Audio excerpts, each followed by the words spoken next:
ನಿಗಮ ಟಿವಿಯ ಎಲ್ಲ ನನ್ನ ಆತ್ಮೀಯ ವೀಕ್ಷಕರಿಗೆ ನನ್ನ ಆತ್ಮೀಯ ನಮಸ್ಕಾರಗಳು. ನಾನು ಬಿ ಜಯದೇವರಾಜ ಅರಸು ಅಂತೇಳಿ, ನಾನು ಈ KSRTC ಸಂಸ್ಥೆಯಲ್ಲಿನ ಅತ್ಯಂತ ಹಿರಿಯ ಕಾರ್ಮಿಕ ಸಂಘಟನೆ ಆದಂತಹ ಅಖಿಲ ಕರ್ನಾಟಕ ರಾಜ್ಯ ರಸ್ತೆ ಸಾರಿಗೆ ನೌಕರ ಮಹಾಮಂಡಳಿಯ ಮಹಾ ಪ್ರಧಾನ ಕಾರ್ಯದರ್ಶಿಯಾಗಿ ಕಾರ್ಯನಿರ್ವಹಿಸಿ ಬರ್ತಾ ಇದ್ದೇನೆ. ನಾನು ಸುಮಾರು 30-35 ವರ್ಷಗಳಿಂದ ಈ ಸ್ಥಾನಕ್ಕೆ ಕೆಲಸ ಮಾಡ್ಕೊಂಡು ಬರ್ತಾ ಇದ್ದೇನೆ. ನಮ್ಮ ಅಧ್ಯಕ್ಷರು ಅತ್ಯಂತ ಹಿರಿಯ ಕಾರ್ಮಿಕ ಮುಖಂಡರು ಆದಂತಹ ಸುಮಾರು ನಮ್ಮ ಇಡೀ ರಾಜ್ಯದಲ್ಲಿ ಸುಮಾರು 1.25 ಲಕ್ಷ ಜನಗಳಿಗೆ, ಅದು ನಮ್ಮ ಇವರನ್ನ ದಿನಗೂಲಿ ನೌಕರರಿಗೆ ಅವ್ರಿಗೆ ಜೀವನವನ್ನು ಕೊಟ್ಟಂತಹ, ಬದುಕನ್ನು ಕೊಟ್ಟಂತಹ ಡಾಕ್ಟರ್ KS ಶರ್ಮಾಜಿ ಅವರು ನಮ್ಮ ಮಹಾಮಂಡಳಿಯ ಅಧ್ಯಕ್ಷರಾಗಿ ಕಾರ್ಯನಿರ್ವಹಿಸ್ಕೊಂಡು ಬರ್ತಾ ಇದ್ದಾರೆ. ನಾನು ಇವತ್ತು ಕೆಲವು ವಿಷಯಗಳನ್ನ ನಮ್ಮ ಸಾರಿಗೆ ಸಂಘಟನೆ ಬಗ್ಗೆ, ಕಾರ್ಮಿಕ ಸಮಸ್ಯೆಗಳ ಬಗ್ಗೆ, ಕಾರ್ಮಿಕ ವೇತನ ಪರಿಷ್ಕರಣೆ ಬಗ್ಗೆ ಹಲವಾರು ವಿಷಯಗಳನ್ನ ಕಾರ್ಮಿಕರ ಮುಂದೆ ಇಡಬೇಕು ಅನ್ನುವಂತಹ ಆಶಯದೊಂದಿಗೆ ಇವತ್ತು ನಮ್ಮ ಮುಂದೆ ನನ್ನ ಕುಳಿತಿದ್ದೇನೆ. ಮೊದಲಿಗೆ ನಾನು ಹೇಳಬೇಕು ಅಂದ್ರೆ ನಮ್ಮ ಮಹಾಮಂಡಳಿ ಬಗ್ಗೆ 2 ಮಾತುಗಳನ್ನ ಹೇಳಕ್ಕೆ ನಾನು ಇಷ್ಟಪಡ್ತೇನೆ. ನಾಳೆ ಹೇಳಿದೆ ನಿಮಗೆ, ಸುಮಾರು 1957ರಲ್ಲಿ ರಚನೆ ಆದಂತಹ ಒಂದು ಹಿರಿಯ ಕಾರ್ಮಿಕ ಮಹಾಮಂಡಳಿ ಅಂತೇಳಿ. ಈ ಮಹಾಮಂಡಳಿ ಅಲ್ಲಿಂದ 1988ರವರೆಗೆ ಸುಮಾರು 10 ಕೈಗಾರಿಕಾ ಒಪ್ಪಂದಗಳು, ಅಂದ್ರೆ ಇಂಡಸ್ಟ್ರಿಯಲ್ ಡಿಸ್ಪ್ಯೂಟ್ ಆಕ್ಟ್ 1947 ಸೆಕ್ಷನ್ 18(1) ಅಡಿಯಲ್ಲಿ ಮ್ಯಾನೇಜ್ಮೆಂಟ್ ಜೊತೆಗೆ ಒಪ್ಪಂದಗಳನ್ನ ಮಾಡ್ಕೊಂಡು ಬಂದಂತಹ 10 ಕೈಗಾರಿಕಾ ಒಪ್ಪಂದ ಮಾಡ್ಕೊಂಡಂತಹ ಹೆಗ್ಗಳಿಕೆ ಈ ಮಹಾಮಂಡಳಿಗಿದೆ. ಈ 10 ಕೈಗಾರಿಕಾ ಒಪ್ಪಂದಗಳಲ್ಲಿ ಇವತ್ತು ಸಾರಿಗೆ ನೌಕರರು ಏನು ಎಲ್ಲಾ ರೀತಿ ಸೌಲಭ್ಯಗಳನ್ನು ಪಡ್ಕೊಂಡು ಬರ್ತಾ ಇದ್ದಾರೆ.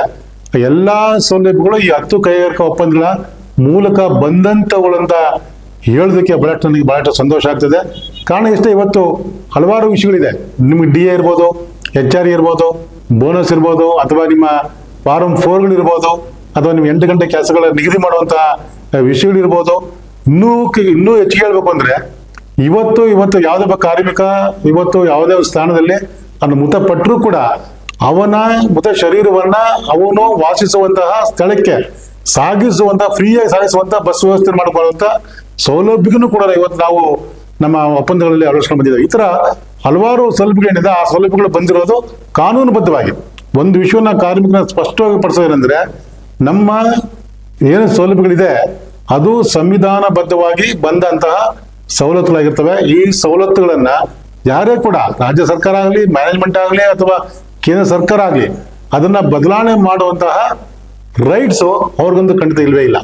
ಏನೇ ಬದಲಾವಣೆ ಆದ್ರೂ ಕೂಡ ಆ ಒಂದು ಒಪ್ಪಂದಗಳಿಗೆ ಯಾರು ಸಹಿ ಮಾಡಿದ್ದಾರೆ, ಅಂದ್ರೆ ನಮ್ಮ ಮಹಾಮಂಡಳಿ ಏನು ಸಹಿ ಮಾಡಿದೆ, ನಮ್ಮ ಮಹಾಮಂಡಳಿಯ ಜೊತೆ ಚರ್ಚೆ ಮಾಡಿಯೇ ಅದನ್ನ ಬದಲಾವಣೆ ಮಾಡ್ಬೇಕಾದ್ರೆ ಹೊರತು ಅದನ್ನ ಅವರು ಏಕಪಕ್ಷೀಯವಾಗಿ ಏಕಾಂಗಿಯಾಗಿ ಬದಲಾವಣೆ ಮಾಡುವಂತಹ ಹಕ್ಕು ನಮ್ಮ ಮ್ಯಾನೇಜ್ಮೆಂಟ್ಗಾರಿ, ಸರ್ಕಾರಕ್ಕಾಗಿ ಇಲ್ಲ ಅನ್ನುವಂತಹ ಮಾತನ್ನ ಸ್ಪಷ್ಟವಾಗಿ ಕಾರ್ಮಿಕರ ಗಮನಕ್ಕೆ ತರಲಿಕ್ಕೆ ನಾನು ಇಷ್ಟಪಡ್ತೇನೆ. ಇವತ್ತು ನಮ್ಮ ವೇತನ ಪರಿಷ್ಕರಣೆ ವಿಷಯ ಇವತ್ತು ಗೊಂದಲವಾಗಿ ಉಳ್ಕೊಂಡಿದೆ. ಇವತ್ತು ನಾವು ಪ್ರತಿ ವರ್ಷ 4 ವರ್ಷಕ್ಕೊಮ್ಮೆ ನಾವು ವೇತನ ಒಪ್ಪಂದ ಮಾಡ್ತೇವೆ. 1957ರಿಂದ ಮೊದಲು 3 ವರ್ಷಕ್ಕೊಮ್ಮೆ ಆಗ್ತಾ ಇತ್ತು. ಆ ನಂತರ ನಮ್ಮ ಸರ್ಕಾರದ ಒತ್ತಡದಿಂದ ಅಥವಾ ಈ ಆರ್ಥಿಕ ಪರಿಸ್ಥಿತಿಯ ಅದನ್ನು ಗಮನಿಸಿ ನಾವು 4 ವರ್ಷಕ್ಕೊಮ್ಮೆ ಮಾಡ್ಕೊಂಡು ಬರ್ತಾ ಇದ್ದೇವೆ. ಅದು ನಿರಂತರವಾಗಿ ಇವತ್ತು 98ರಿಂದ ಈಚೆಗೆ 4 ವರ್ಷಕ್ಕೊಮ್ಮೆ ವೇತನ ಪರಿಷ್ಕರಣೆ ಆಗ್ತಾ ಇದೆ. ಇವತ್ತು ಕೂಡ ಆಗಿದೆ. ಮೊನ್ನೆ ಕೂಡ 1/20ರಲ್ಲಿ ಆದಂತ ವೇತನ ಪರಿಷ್ಕರಣೆ ಕೂಡ 1/20 ಜಾರಿಗೆ ಬಂದು ಅದು ಇವತ್ತು 31/12/23ಕ್ಕೆ ಅಂತ್ಯ ಆಗಿದೆ. ಅದು ಮತ್ತೆ 1/24ರಿಂದ ಮತ್ತೆ ಹೊಸ ಒಪ್ಪಂದಗಳದ್ದು ಜಾರಿಗೆ ಬರಬೇಕು. ಈ ಬಗ್ಗೆ ನಾವು ಎಲ್ಲ ಸಂಘಟನೆ ಕೂಡ ನಾವು ವೈಯಕ್ತಿಕವಾಗಿ ನಾವು ಬೇಡಿಕೆಗಳನ್ನ ಇಟ್ಟಿದ್ವಿ. ಅದೇ ರೀತಿ ನಮ್ಮ ಜಂಟಿ ಕ್ರಿಯಾ ಸಮಿತಿ ಕೂಡ ನಾವು ಎಲ್ಲ 6 ಪ್ರಮುಖ ಸಂಘಟನೆಗಳು ಕೂಡ ಇವತ್ತು ನಮ್ಮ ATUC ಇದೆ, CAT ಇದ್ದಾರೆ, ಇನ್ನೊಂದು KSRTC ನೌಕರರ ಸಂಘ, ಇನ್ನು ಹೊಸ ಸಂಘಟನೆ ಅದು ಬಂದು ಸೇರ್ಕೊಂಡಿದೆ, SC/ST 2 ಪ್ರಮುಖವಾದ ಸಂಘಟನೆಗಳು ಇವತ್ತು ನಮ್ಮ ಜಂಟಿ ಕ್ರಿಯಾ ಸಮಿತಿಯಲ್ಲಿ ಒಟ್ಟಾಗಿ ಇವತ್ತು ಇಡೀ 1,07,000 ಕಾರ್ಮಿಕ 4 ನಿಯಮಗಳ 1,07,000 ಕಾರ್ಮಿಕರ ವೇತನ ಪರಿಷ್ಕರಣೆಗಾಗಿ ಇವತ್ತು ನಾವು ಹೋರಾಟವನ್ನ ಅಥವಾ ಹೋರಾಟ ಮಾಡ್ಕೊಂಡು ಬರ್ತಾನೆ ಇದ್ದೇವೆ. ಆ ಹೋರಾಟ ಇವತ್ತು ಒಂದು ಅಂತಿಮ ಹಂತವನ್ನು ತಲುಪುವ ಎಲ್ಲಾ ಸಾಧ್ಯತೆಗಳು ಕೂಡ ಇದೆ. ಅದ್ರ ಬಗ್ಗೆ ಕಾರ್ಮಿಕರಲ್ಲಿ ಯಾವುದೇ ರೀತಿಯ ಗೊಂದಲ ಅಥವಾ ಶಂಕೆಗಳು ಬೇಕಾಗಿಲ್ಲ. ಯಾಕಂದ್ರೆ ಯಾತಿಗೆ ಪಕ್ಷ ಮಾತಾಡ್ತೀನಿ ಅಂದ್ರೆ, ನಾವು 2012ರಲ್ಲಿ ಏನು ಜಂಟಿ ಕ್ರಿಯಾ ಸಮಿತಿಯನ್ನು ರಚನೆ ಮಾಡಿದ್ವಿ, ಅದಕ್ಕೆ ಮೂಲ ಕಾರಣಕರ್ತರು ನಮ್ಮ ಮಹಾಮಂಡಳಿನೇ. ಯಾವತ್ತು 1988-97ರ ನಂತರ ಆಡಳಿತ ವರ್ಗ ಯಾವ ರೀತಿ ಏಕಪಕ್ಷೀಯವಾಗಿ ತನ್ನ ವೇತನ ಪರಿಷ್ಕರಣೆಗಳನ್ನ ಕಾನೂನಕ್ಕೆ ವಿರುದ್ಧವಾಗಿ, ಐಡಿಯಾಟಿಗೆ ವಿರುದ್ಧವಾಗಿ ಏನೊಂದು ವೇತನ ಅದಾಗಿ ತನಗೆ ಮಾಡ್ಕೊಂಡು ಬರ್ತಾ ಇತ್ತು, ಅದರಿಂದ ಕಾರ್ಮಿಕರಿಗೆ ಸಾಕಷ್ಟು ನಷ್ಟ ಆಯ್ತು. ಕಾರ್ಮಿಕರ ವೇತನ ಒಂದು ಕಾಲದಲ್ಲಿ ಸಾರಿಗೆ ನೌಕರ ಕಾರ್ಮಿಕರ ವೇತನ ಸರ್ಕಾರಿ ನೌಕರಿಂದ ಹೆಚ್ಚಿಗೆ ಇತ್ತದು. ಆದ್ರೆ ಏಕಪಕ್ಷವಾಗಿ ಬಂದಂತಹ ಈ ವೇತನ ಪರಿಷ್ಕರಣೆ ಇವತ್ತು ರಾಜ್ಯ ಸರ್ಕಾರ ವೇತನ ಜಾಸ್ತಿ ಆಗಿ ಸಾರಿಗೆ ನೌಕರರ ವೇತನ ಇವತ್ತು ಕಡಿಮೆ ಆಗಿದೆ. ಇದಕ್ಕೆ ಕಾರಣ ಏನಂದ್ರೆ ಆಡಳಿತ ವರ್ಗ ಏಕಪಕ್ಷೀಯವಾಗಿ ಘೋಷಣೆ ಮಾಡ್ಕೊಂಡು ಬಂದ ಪದ್ಧತಿ. ಆ ಪದ್ಧತಿ ಮತ್ತೆ ಮುಂದುವರಿಯಬಾರದು, ಆ ಪದ್ಧತಿ ನಿಲ್ಲಬೇಕು ಅನ್ನುವಂಥ ಮೂಲ ಉದ್ದೇಶದಿಂದ ಮತ್ತು ಇಡೀ ಕಾರ್ಮಿಕರ ಸಮುದಾಯ ನಮಗೆ ಮುಖ್ಯ ಅನಿಸ್ತು, ಅವರ ಕಾಳಜಿ ನಮಗೆ ಮುಖ್ಯ ಅನಿಸ್ತು ಮಹಾಮಂಡಳಿಗೆ. ಆ ಕಾರಣದಿಂದ ಸಾರಿಗೆ ಸಂಸ್ಥೆಯನ್ನ ಎಲ್ಲಾ ಕಾರ್ಮಿಕ ಸಂಘಗಳನ್ನ ಒಂದು ಕಡೆ ಸೇರಿಸುವಂತಹ ಪ್ರಾಮಾಣಿಕ ಪ್ರಯತ್ನವನ್ನ ಮಹಾಮಂಡಳಿ ಅದು ಮಾಡ್ತಿದ್ದು. ಆ ಪ್ರಯತ್ನದ ಫಲವಾಗಿ ಇವತ್ತು ನಮ್ಮ 2012ರಲ್ಲಿ ಜಂಟಿ ಕ್ರಿಯಾ ಸಮಿತಿ ಜಂಟಿ ಕ್ರಿಯಾ ಸಮಿತಿ 6 ಸೆಕೆಂಡ್ ಹೇಳ್ತೇವೆ, ಅವತ್ತು 7-8 ಸೆಕೆಂಡ್ ಅವತ್ತು ಇದ್ದು ಕೂಡ ಆ ಜಂಟಿ ಕ್ರಿಯಾ ಸಮಿತಿ ರಚನೆ ಆಯ್ತದು 2012ರಲ್ಲಿ. ನಾವು ಸರ್ಕಾರ ಆಗಿನ ಸರ್ಕಾರ ಬಿಜೆಪಿ ಸರ್ಕಾರ ಶೆಟ್ಟರ್ ಸರ್ಕಾರ ಇತ್ತಲ್ಲ, ಅವರು ಕೂಡ ನಮ್ಮ ಬೇಡಿಕೆಗಳಿಗೆ ಮನ್ನಣೆ ಕೊಡ್ತಿದ್ದ ಪಕ್ಷದಲ್ಲಿ ಅವತ್ತು ಕೂಡ 7 ದಿನಗಳ ಮುಷ್ಕರವನ್ನು ಮಾಡಿ ಅವತ್ತು ಇಡೀ ರಾಷ್ಟ್ರದಲ್ಲಿ ಯಾರೂ ಪಡೆಯದಂತಹ ವಿಶೇಷವಾದಂತಹ ಸವಲತ್ತುಗಳನ್ನು ಅವತ್ತನ್ನು ನಾವು ಪಡ್ಕೊಂಡೆ. ಅವತ್ತು 2012ರಲ್ಲಿ ಏಕಪಕ್ಷ ಘೋಷಣೆ ಮಾಡಿದ ನಂತರ ಮತ್ತೆ 2013 ಮುಷ್ಕರ ನಂತರ 2013ರಲ್ಲಿ 2ನೇ ಬಾರಿಗೆ ಅದು ವೇತನ ಪರಿಷ್ಕರಣೆ ಆಗಿದ್ದು ಇಡೀ ದೇಶದಲ್ಲಿಯೇ ಅಂತ ಒಂದು ಐತಿಹಾಸಿಕ ಇದು ಕಾರಣ. ಅದು ಅಂತಹ ಒಂದು ಪರಿಷ್ಕರಣೆ ಎಂದೂ ಆಗಿರಲಿಲ್ಲ. ಆ ಪರಿಷ್ಕರಣೆಯ ವತಿಯಿಂದ ಇವತ್ತು ನಮ್ಮ ಸಾರಿಗೆ ನೌಕರರು ಅತಿ ಹೆಚ್ಚಿನ ಸೌಲಭ್ಯವನ್ನ ವೇತನವನ್ನ ಪಡೆಯುವಂತಹ ಅವಕಾಶ ಅವರಿಗೆ ಒದಗಿ ಬಂತು. ಅದೇ 2016ರಲ್ಲೂ ಕೂಡ ಮತ್ತೆ ಅದನ್ನ ನಮ್ಮ ಅಂದಿನ ಇದೇ ಸರ್ಕಾರ ಇವತ್ತು ಕಾಂಗ್ರೆಸ್ ಸರ್ಕಾರ ಇದೆ, ಇದೇ ಸರ್ಕಾರ ಅವತ್ತು ಕೂಡ ಇತ್ತು, ಇದೇ ಸಂಬಂಧ ಮುಖ್ಯಮಂತ್ರಿ ಅವರೇ ಇದ್ರು, ಸಾರಿಗೆ ಮಂತ್ರಿ ಕೂಡ ಅವರೇ ಇದ್ರು. ಅಂದು ಕೂಡ ನಾವು ಅವತ್ತು ಸರ್ಕಾರ 8%, 10%, 7-8% ಕೊಡೋದಿಲ್ಲ ಅಂತ ಹಠವನ್ನ ಅವರು ಮಾಡಿದ್ರು ಕೂಡ ಆ ಹಠವನ್ನು ವಿರೋಧಿಸಿ ನಾವು ಮುಷ್ಕರದ ಕರೆಯನ್ನು ಕೊಟ್ಟು ಯಶಸ್ವಿ ಮುಷ್ಕರ ನಡೆಸಿದ ಪ್ರಯತ್ನವಾಗಿ ಅವತ್ತು ಕೂಡ 12% ಅವತ್ತು ವೇತನ ಪರಿಷ್ಕರಣೆ ಆಯಿತು. ಅದು ಕೂಡ ಜಂಟಿ ಕ್ರಿಯಾ ಸಮಿತಿಯ ಶಕ್ತಿಯನ್ನ ಅದು ತೋರಿಸುತ್ತೆ. ಕಾರ್ಮಿಕರು ಜಂಟಿ ಕ್ರಿಯಾ ಸಮಿತಿ ಇಟ್ಟಂತಹ ವಿಶ್ವಾಸವನ್ನು ಅದು ಪ್ರಕಟ ಮಾಡುತ್ತೆ. ಆ ಒಂದು ಶಕ್ತಿಯ ಫಲವಾಗಿನೇ ಇವತ್ತು ಜಂಟಿ ಕ್ರಿಯಾ ಸಮಿತಿ ಎಲ್ಲಾ ರೀತಿಯ ಹೋರಾಟಗಳು ಮಾಡ್ಕೊಂಡು ಬರ್ತಾ ಕಾರ್ಮಿಕರಿಗೆ ಬೇಕಾದಂತ ಎಲ್ಲಾ ಸೌಲಭ್ಯಗಳನ್ನ ಇವತ್ತನ್ನ ಕೊಡ್ಕೊಂಡು ಬರ್ತಾ ಇದ್ದಾವೆ. ಆದ್ರೆ ದುರದೃಷ್ಟವಶಾತು 1/1/20 ನಂತರ ನಮ್ಮಲ್ಲಿ ಕೆಲವು ಕಾರ್ಮಿಕ ಸಂಘಗಳು ಹೊಸದಾಗಿ ಹುಟ್ಟಿಕೊಳ್ಳುವಂತ ಕೆಲವು ಕಾರ್ಮಿಕ ಸಂಘಗಳು ಕಾರ್ಮಿಕ ನಾಯಕರು ಅಂತ ತಿಳ್ಕೊಳ್ಳಿ, ಅವರು ಒಂದು ಭ್ರಮೆಯನ್ನ ಕಾರ್ಮಿಕರಲ್ಲಿ ಸೃಷ್ಟಿ ಮಾಡಿ ನಮಗೆ ಸರ್ಕಾರ ನೌಕರಾಗಬೇಕಾಗುತ್ತೆ, ಸರ್ಕಾರಿ ನೌಕರರ ಸಮಾನ ವೇತನ ಬೇಕು, 6ನೇ ವೇತನ ಜಾರಿಗೆ ತರಬೇಕು ಅನ್ನುವಂಥ ಒಂದು ಭ್ರಮಾಲೋಕದಲ್ಲಿ ಕಾರ್ಮಿಕರನ್ನ ಇಟ್ಟು ಮುಷ್ಕರವನ್ನ ಮಾಡಿದ್ರು. ಡಿಸೆಂಬರ್ 20ರಲ್ಲಿ ಮಾಡುವ ಮುಷ್ಕರ ಮಾಡಿದ್ರು, ಏನು ಪ್ರಯೋಜನ ಆಗಿಲ್ಲ. ಮತ್ತೆ ಏಪ್ರಿಲ್ 21ರಲ್ಲಿ ಹೆಚ್ಚು ಕಮ್ಮಿ 20-21 ದಿವಸಗಳ ಕಾಲ ದೀರ್ಘವಾದ ಮುಷ್ಕರವನ್ನ ಮಾಡೋದು ಕೂಡ ಕಾರ್ಮಿಕ ಸಿಕ್ಕಿದ ಮಾತ್ರ ದೊಡ್ಡ ಸೊನ್ನೆ ಕುಂಬಳಕಾಯಿ.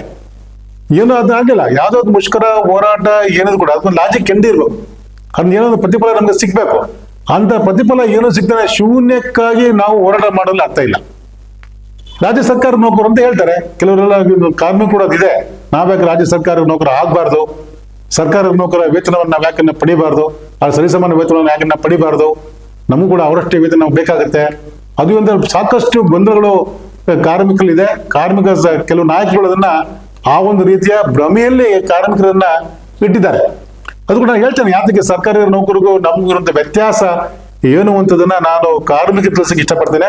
ಪ್ರಮುಖವಾದ ವಿಷಯ ಅಂದ್ರೆ ಸಾರಿಗೆ ಸಂಸ್ಥೆ ಒಂದು ಸ್ವಾಯತ್ತ ಸಂಸ್ಥೆ, ನಿಮ್ಗೆಲ್ಲ ಗೊತ್ತಾ ಇದೆ. ಅದು 1950 ಬಂದಂತ RTC ಆಕ್ಟ್ ಅಡಿಯಲ್ಲಿ ನಮ್ಮ ಸಾರಿಗೆ ಸಂಸ್ಥೆ ರಚನೆ ಆಗಿದೆ. 1/8/1961ರಲ್ಲಿ ರಚನೆ ಆಯಿತು. ಅದಕ್ಕೂ ಮುನ್ನ ನಮ್ಮ ಸಾರಿಗೆ ಸಂಸ್ಥೆ ಇದೆಯಲ್ಲ, ಅದು MGRTD ಅಂತೇಳಿ ಒಂದು ಸರ್ಕಾರಿ ಸ್ವಾಮ್ಯದ ಒಂದು ಇಲಾಖೆನಾಗಿತ್ತು. MGRTD ನಂಬರ್ 1948ರಿಂದ 1/1961ರವರೆಗೆ ಅದು ಕೂಡ MGRTD ಅಂತಾನೆ ಒಂದು ಇಲಾಖೆ ಆಗಿತ್ತು, ಸರ್ಕಾರಿ ಇಲಾಖೆ ಆಗಿತ್ತು. ಅಂದೂ ಕೂಡ ನಮ್ಮ ಮಹಾಮಂಡಳಿ ಅದು ಸರ್ಕಾರಿ ಇಲಾಖೆ ಆಗಿದ್ರು ಕೂಡ ವಿಶೇಷವಾಗಿ ಹೇಳ್ತೇನೆ, ಒಂದು ಐತಿಹಾಸಿಕ ಒಂದು ಉತ್ತರ ಹೇಳಕ್ ಇಷ್ಟಪಡ್ತೇನೆ, ಗಮನ ಇಷ್ಟಪಡ್ತೇನೆ. ಅಂದೂ ಕೂಡ ನಾವು 1957ರಿಂದ 1961ರವರೆಗೆ ನಾವು ಕಾರ್ಮಿಕರ ವೇತನ ಪರಿಷ್ಕರಣೆಗಳನ್ನ 3 ವರ್ಷಕ್ಕೊಮ್ಮೆ ID ಆಕ್ಟ್ ಖಾದಿ ಅಡಿಯಲ್ಲೇ ನಾವು ಮಾಡ್ಕೊಂಡ್ ಬರ್ತಾ ಇದ್ವಿ. ಕಾರಣ ಏನು ಅಂದ್ರೆ ಇವತ್ತು ಸಾರಿಗೆ ಸಂಸ್ಥೆಯನ್ನ ಒಂದು ಕೈಗಾರಿಕೆ ಅಂತ ಹೇಳಿ ಘೋಷಣೆ ಮಾಡಿದ್ದಾರೆ. ಇಂಡಸ್ಟ್ರಿಯಲ್ ಡಿಸ್ಪ್ಯೂಟ್ ಆಕ್ಟ್ ಅಡಿನಲ್ಲಿ ಇದೊಂದು ಕೈಗಾರಿಕೆ ಅಂದ್ರೆ ಏನು, ಕೈಗಾರಿಕೆಗೆ ಸಂಬಂಧಪಟ್ಟಂತ ಹಲವಾರು ಕಾಯ್ದೆಗಳಿದೆ. ಮೋಟಾರ್ ಟ್ರಾನ್ಸ್ಪೋರ್ಟ್ ವರ್ಕರ್ಸ್ ಆಕ್ಟ್ ಇದೆ, ಫ್ಯಾಕ್ಟ್ರೀಸ್ ಆಕ್ಟ್ ಇದೆ, ಬೋನಸ್ ಆಕ್ಟ್ ಇದೆ, ವೇಜಸ್ ಆಕ್ಟ್ ಇದೆ, ಮಿನಿಮಮ್ ವೇಜಸ್ ಆಕ್ಟ್ ಇದೆ, ಈಗ shops and commercial establishment act ಇದೆ. ಇವೆಲ್ಲ ಕಾರ್ಮಿಕರಿಗೆ ದೊರಕಿದಂತ ಸಂವಿಧಾನಬದ್ಧವಾದಂತಹ ಹಕ್ಕುಗಳಿದೆ. ಈ ಹಕ್ಕುಗಳನ್ನ ಕಿತ್ಕೊಳ್ಳಿಕ್ಕೆ ಯಾರಿಗೂ ಸಾಧ್ಯ ಇಲ್ಲ.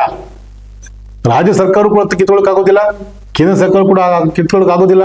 ಅನ್ಲೆಸ್ ಈ ಸಂಸ್ಥೆಯನ್ನ ಮತ್ತೆ ಸ್ವಾಯತ್ತ ಸಂಸ್ಥೆಯಲ್ಲಿ ಅಂತ ಘೋಷಣೆ ಮಾಡಿದ ನಂತರವೇ ಆ ಕಾಯ್ದೆಗಳು ಇವರಿಗೆ ಆಗೋದಿಲ್ಲ ಹೊರತು ಅಲ್ಲಿವರೆಗೂ ಕೂಡ ಇದು ಸ್ವಾಯತ್ತ ಸಂಸ್ಥೆ ಉಳಿಯುತ್ತೆ.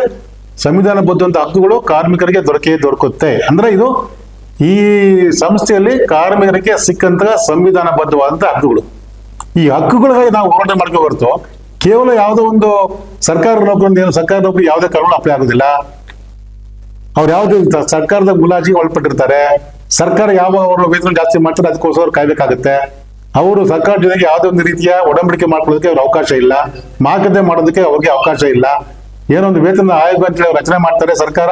ಆ ವೇತನ ಆಯೋಗ ಏನ್ ರಚನೆ ಮಾಡುತ್ತೆ, ಯಾವ ದಿನಾಂಕ ಯಾವಾಗ ಎಷ್ಟು ಕೊಡಬೇಕು ಅನ್ನೋದು ಅವರು ಘೋಷಣೆ ಮಾಡ್ತಾರೆ. ಆ ಒಂದು ವೇತನ ಆಯೋಗದ ವರದಿಯ ಪ್ರಕಾರ ಇವತ್ತು ಸರ್ಕಾರ ಅದು ತನಗೆ ಇಷ್ಟ ಬಂದಂಗೆ ಅದನ್ನು ಘೋಷಣೆ ಮಾಡ್ತಾರೆ. ಯಾವುದೋ ನಿಗದಿ ಇಲ್ಲ. ಒಂದು ಮುಖ್ಯವಾದ ವಿಷಯನ ಕಾರ್ಮಿಕ ತರೋದಂದ್ರೆ ನಮ್ಮ ಎಲ್ಲ ಕೈಗಾರಿಕಾ ಒಪ್ಪಂದಗಳು ಕಾನೂನುಬದ್ಧವಾಗಿ 4 ವರ್ಷಕ್ಕೊಮ್ಮೆ ಯಾವತ್ತು ಕೂಡ ವೇತನ ಪರಾಮರ್ಶೆ ಆಗುತ್ತೆ. ಅದು ನಿಮ್ಗೆಲ್ಲರೂ ಗೊತ್ತೇ ಇದೆ. ಅದು ಸರ್ಕಾರ ನೌಕರಿಗೆ ಆತರ ಇಲ್ಲ. ನೋಡಿ, ಕಳೆದ ವೇತನ ಪರಿಷ್ಕರಣೆ 2017 ಆಯ್ತು, 24 ಮಾಡಿದ್ದಾರೆ, 7 ವರ್ಷ ಆಯ್ತು. ಕೇಂದ್ರ ಸರ್ಕಾರಿ ನೌಕರಿಗೆ 2016 ಆಗಿದೆ, ಅದು ಇನ್ನೂ ಆಗಿಲ್ಲ. ಅಲ್ಲ 8-9 ವರ್ಷ ಆಯ್ತು, ಆಗಿಲ್ಲ. ಅಂದ್ರೆ ಸರ್ಕಾರಿ ನೌಕರರ ವೇತನ ಅಥವಾ ಸೌಲಭ್ಯ ಏನೇ ಇರಲಿ ಅದು ರಾಜಕೀಯ ನಿರ್ಧಾರಗಳಿಗೆ ಒಳಪಟ್ಟಿರುತ್ತೆ. ಅವತ್ತು ಸರ್ಕಾರ ಏನಿರುತ್ತೆ ಅವರ ಮುಲಾಜಿಗೆ ಒಳಪಟ್ಟಿರುತ್ತೆ. ಅಲ್ಲಿ ಸರ್ಕಾರ ನೌಕರು ನಮ್ಮ ತರ ಎದುರು ಕೂತು ಚರ್ಚೆ ಮಾಡಿ ವೇತನ ಒಪ್ಪಂದಕ್ಕೆ ಯಾರು ಬರೋದಿಲ್ಲ, ಅದಕ್ಕೆ ಅವಕಾಶವಿಲ್ಲ ಕೂಡ. ಅವರು ಕಾರ್ಮಿಕ ಸಂಘಟನೆ ಟ್ರೇಡ್ ಯೂನಿಯನ್ಸ್ ಆಕ್ಟ್ ಅಲ್ಲಿ ರಚನೆಯಾದಂತ ಕಾರ್ಮಿಕ ಸಂಘಟನೆ ಅಲ್ಲ. ಅವ್ರು ಏನಿದ್ರು ಕೂಡ ಅವರು NGO ಒಂದು ಏನ್ ಹೇಳ್ತೀರಿ ಅವೆಲ್ಲ ಸೊಸೈಟಿ ಆಕ್ಟ್ ಅಲ್ಲಿ ರಚನೆ ಆದಂತಹ ಒಂದು ಸಂಘಗಳೆಲ್ಲವು ಇವತ್ತು ಅವ್ರಿಗೂ ಕೂಡ ಯಾವ್ದು ಬೇರೆ ಇನ್ನೊಂದು ಸಂಘ ನೋಡಿದ್ದೀರಿ ನೀವು, ಯಾವ್ದೋ ಒಂದು ಗಣಪತಿ ಸಂಘಕ್ಕೆ ಅಲ್ಲ NGO ಸಂಘಕ್ಕೆ ಯಾವ್ದು ವ್ಯತ್ಯಾಸ ಇಲ್ಲ. ಯಾಕಂದ್ರೆ ಅವ್ರಿಗೆ ಸಂವಿಧಾನಬದ್ಧವಂತ ಹಕ್ಕುಗಳು ಇಲ್ಲ ಅವ್ರಿಗೆ. ಆ ಹಕ್ಕುಗಳು ನಮ್ಗಿದೆ, ಸರ್ಕಾರಿ ನೌಕರರಿಗಿದೆ. ಆ ಸರ್ಕಾರ ನಮ್ಗೆ ಬಂದಂತ ಹಕ್ಕುಗಳನ್ನ ನೀವ್ ಬಿಟ್ಕೊಡ್ಬೇಕು. ನಾವು ಬಿಟ್ಕೊಡ್ಲಿಕ್ಕೆ ತಯಾರಿಲ್ಲ. ಕಾರ್ಮಿಕರು ಕೂಡ ಸಂವಿಧಾನಬದ್ಧವಂತ ಹಕ್ಕುಗಳನ್ನ ಬಿಟ್ಕೊಡ್ಲಿಕ್ಕೆ ಅವ್ರು ಯಾವ್ದು ಕೂಡ ಬಿಡಬಾರದು ಅನ್ನೋ ಮಾತನ್ನ ನಾನು ಸ್ಪಷ್ಟವಾಗಿ ಹೇಳಲಿಕ್ಕೆ ಇಷ್ಟಪಡ್ತೀನಿ. ಯಾವತ್ತು ನಮ್ಗೆ ಹಕ್ಕುಗಳು ಮುಖ್ಯ. ಇವತ್ತು ಹಣ ₹1-2 ವ್ಯತ್ಯಾಸ ಆಗ್ಬೋದು. ಆ ₹1-2 ವ್ಯತ್ಯಾಸಗಳನ್ನ ನಾವು ಸರಿಪಡಿಸ್ಕೊಳ್ಬಹುದು. ಮಾತುಕತೆ ಮೂಲಕ ಮಾಡ್ಬೋದು, ಹೋರಾಟದ ಮೂಲಕ ಮಾಡ್ಬೋದು, ಮುಷ್ಕರದ ಮೂಲಕ ಮಾಡ್ಬೋದು. ಇವೆಲ್ಲವೂ ಕೂಡ ನಮ್ಗೆ ಕಾನೂನು ಕೊಟ್ಟಂತ ಅವಕಾಶಗಳು. ಗ್ರೀವೆನ್ಸ್ ಇರಲಿ. ಇವತ್ತು ಯಾವ್ದು ನೀವು ಕೆಲವು ನಮ್ಮ ಹಲವಾರು ಕುಂದುಕೊರತೆ ಇರುತ್ತೆ. ಕುಂದುಕೊರತೆಗಳನ್ನ ನಾವು ಕಾನೂನುಬದ್ಧವಾಗಿ ಆಡಳಿತದೊಂದಿಗೆ ಡಿಪಾರ್ಟ್ಮೆಂಟ್ ಇರಲಿ ಅಥವಾ DC ಇರಲಿ MD ಇರಲಿ ಅದನ್ನ ನಾವು ಕಾರ್ಮಿಕರ ನೇರವಾಗಿ ಅವರ ಸಂಪರ್ಕ ಮಾಡಿ ಮಾತನಾಡ್ಬೋದು. ಕಾರ್ಮಿಕ ಸಂಘಟನೆಗಳ ಮೂಲಕ ಅವರು ಸಂಪರ್ಕ ಮಾಡಿ ಮಾತನಾಡ್ಬೋದು. ಒಪ್ಪಂದಗಳಾಗುತ್ತೆ. ಎಲ್ಲ ಕಡೆ ಗ್ರೀವೆನ್ಸ್ ಕಮಿಟಿಗಳನ್ನ ಮಾಡಿರ್ತಾರೆ. ಒಬ್ಬ ಹಿರಿಯ ಕಾರ್ಮಿಕ ಅಥವಾ ಯಾರು ಕೂಡ ಟಿಒ ಭೇಟಿ ಮಾಡಿ ಅವನ ಗ್ರೀವೆನ್ಸ್ ಗಳನ್ನ ಕುಂದು ಹೇಳ್ಕೊಳ್ಬಹುದು. ಅಂತಹ ಅವಕಾಶ ಸರ್ಕಾರಿ ನೌಕರರಿಗಿಲ್ಲ. ಅವ್ರು ಯಾರೊಬ್ಬ IAS ಅಧಿಕಾರಿನ ಭೇಟಿ ಮಾಡ್ಲಿಕ್ಕೆ ಆಗೋದಿಲ್ಲ, ಒಬ್ಬ ಅಧಿಕಾರಿನ ಭೇಟಿ ಮಾಡ್ಲಿಕ್ಕೆ ಆಗೋದಿಲ್ಲ.